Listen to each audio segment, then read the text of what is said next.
if they get it in. Foul them immediately. And they do get it into Achua. And they still have it. And they steal it. They steal it away. It's Russ. Russ to tie the game. He's got it. Welcome to Lakers Talk with Gerald, episode 142. What you heard right there, that was Russell Westbrook hitting the... Well, first of all, he got a steal with less than 10 seconds left. The Lakers were down by 3 points in the fourth quarter. Less than 10 seconds left. Toronto had the ball. He stole it, came down the court, hit a three with less than a second left on the clock. Russell Westbrook stepped up in this game big time like he hadn't stepped up all year. He had this was a hell of a redeeming game for him. This is something that I love to see. Was waiting for a moment like this from Russell Westbrook. So amazing. This game, that fourth quarter was just back and forth. It was a hell of a game. Hell of a game to be at, man. I wish I would have been at this game. I saw Drake on the sideline, man, and the crowd was just going crazy. Lakers going back and forth, up and down. Toronto hit us a basket. Lakers hit a basket. Toronto hit a three. We hit a three. It just kept going back and forth. It had a bunch of lead changes in this game. But once again, that audio you heard was Russell Westbrook stealing the ball from Toronto, going down the court with the time running down, hitting a three at the buzzer. Man, it doesn't get any better than that. You can't write a script better than that, especially Russell Westbrook being the one to do it. That's something that, man, he needed that redeeming factor because he was just catching it from all ends, from fans in the crowd, from people on ESPN and all these other sports writers. Man, everybody was just on his ass, which, you know, he wasn't living up to superstar status, so he was catching a lot. But to me, it was pretty great. The Lakers get so that took us to overtime, actually. So that tied the game. We went into overtime. Lakers end up pulling it out in overtime, 128-123. A hell of a victory. We needed to get this win. We are now have a record of 30-40.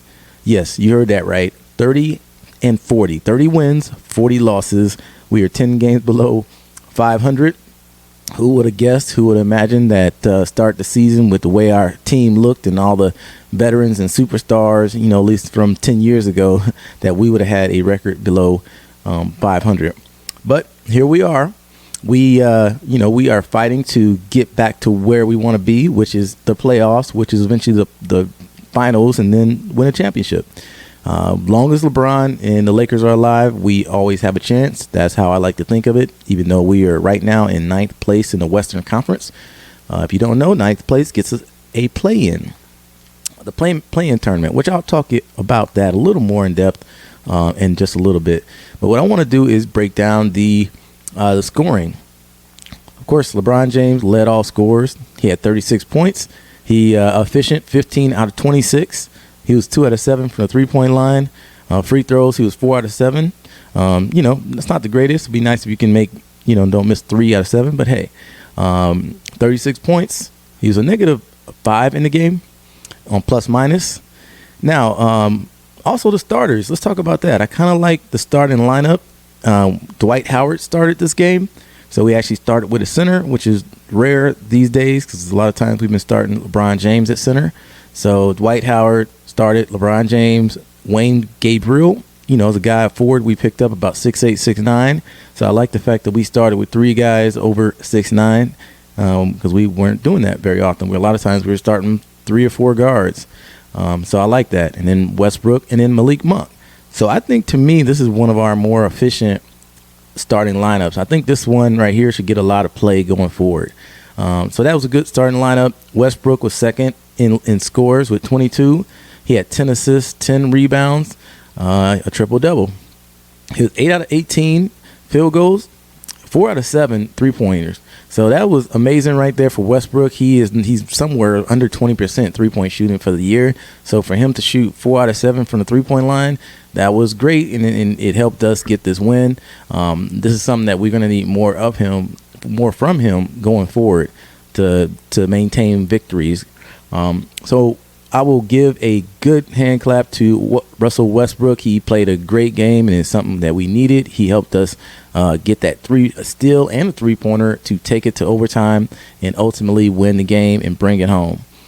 The rest of the team, Wenyen Gabriel played a great game. 17 points, 7 out of 8 field goals, 3 out of 3 from the three-point line, 1 block, 2 assists, 3 rebounds, a +4 in the game. Really good game for him, especially this young guy, man. I hope he can maintain that, because in his first start with the Lakers, that's a great freaking sign. So, and then, of course, we got Malik Monk. He only had 9 points in this game, 4 out of 9 field goals. Dwight Howard played 24 minutes. He had 7 points. He ended up with 6 rebounds and 1 block shot. And then we had Avery Bradley with 14 points, 4 out of 8 field goals. He was 4 out of 7 from three-point line. Avery Bradley definitely helped us get this game victory too, because he was hitting timely threes in the fourth quarter and overtime. So he definitely was a guy that helped us seal this in. And then there was Reeves, Austin Reeves. He ended up, he's the rookie, if you didn't know, undrafted. Lakers picked him up. He had 10 points, 3 out of 10 field goals, 2 out of 7, but he was a +18 in the game. He had the highest plus-minus in this game, so that shows that he really was making a difference and having an effect on the outcome of the game and the defense.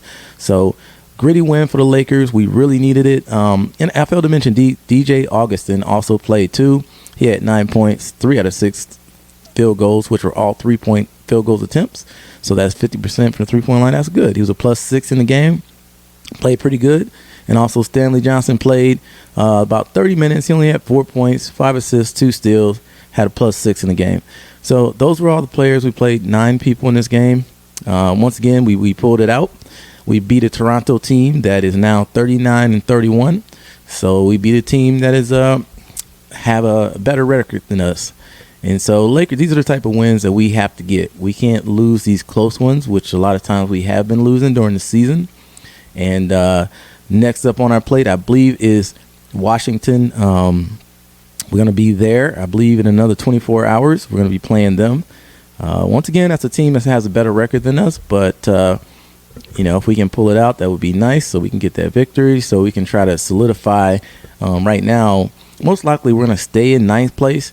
We're about 3, but really in the record standing-wise, we are 4.5 games away from the Clippers in 8th place. Now, if you guys don't know, I had mentioned the play-in tournament earlier. Now, the way the play-in tournament works is any teams that are 7th, 8th, 9th, and 10th places are going to have to play what's called a play-in tournament.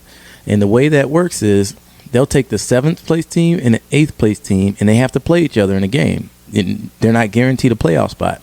And so whoever wins out of that 7th and 8th place team is going to guarantee get the 7th place spot for the playoffs. And then what happens is, all right, so then you have the 9th and 10th place team. They play each other. Whoever wins, they have to then play whoever lost between the 7th and 8th place team. So right now, as it stands, it's going to be 9th and 10th as are the Lakers and New Orleans. So the Lakers would have to play New Orleans. If the Lakers win, they're still not in the playoff yet. They have to now play the loser of the 7th and 8th place team, which, as it current stands, is Minnesota and the Clippers. So let's say the Clippers lose, the Lakers win. So now the Lakers got to play the Clippers, and whoever wins will get that 8th playoff spot. So essentially, Lakers in the position they are now, if they keep that 9th place spot, they would have to win 2 games in a row just to get the 8th place spot for the playoffs, which would seed them against the Phoenix Suns, who already have guaranteed a playoff entry. And so the Phoenix Suns are no laughing matter. We had to play them first in the first round last year, which we lost. That's when Anthony Davis was hurt and LeBron was kind of playing on a hurt knee. So yeah, they got us in 6 games, 4-2 last year. But I mean, this year they're a stronger team, in my opinion, because they've been playing together so long. They have great chemistry. They've been consistent all year. They have a well-rounded team. And so that'll be something that it'll be tough. But if we can get Anthony Davis back and LeBron's healthy and both of them are healthy and we got a full team, we have a chance. When you got LeBron and if you got a healthy Anthony Davis and they're both healthy, there's a chance. I don't think there's much we can't, at our peak accomplish. And if they can do that, I mean, we have a beautiful chance to do some special things come the playoffs. Man. So as I mentioned, we are playing the Wizards coming up next. That's going to be doing the 19th, Saturday, which is today, at the Wizards at 8 p.m. Eastern Standard Time, 5 p.m. Pacific. So, we'll see what we could do if we can get that game, and see where we're going to go from here. So, everybody, we have approximately 12 games left in the regular season. It's going to be about mid-April, give or take, where the season's going to end, and then that's when we're going to have to see where we are in the standings. If we're still in ninth, if there's some way that we can possibly come back and secure that 8 seed, that would be amazing. That way, all we'd have to do is win one game to make the playoffs, and that's a lot better than having to win 2 in a row. So even if you were in 8th position and you lose one game, you get another game to win that one game and then get in. So we will see.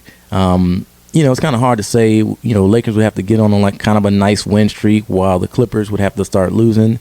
The other spot, in the 7th spot, is Minnesota, and right now they're about 10 games ahead of the Lakers right now. So I don't foresee us. There's no way we're going to get that. We have to literally win all 12 games, and Minnesota would have to at least lose 10 of their last 12, something like that.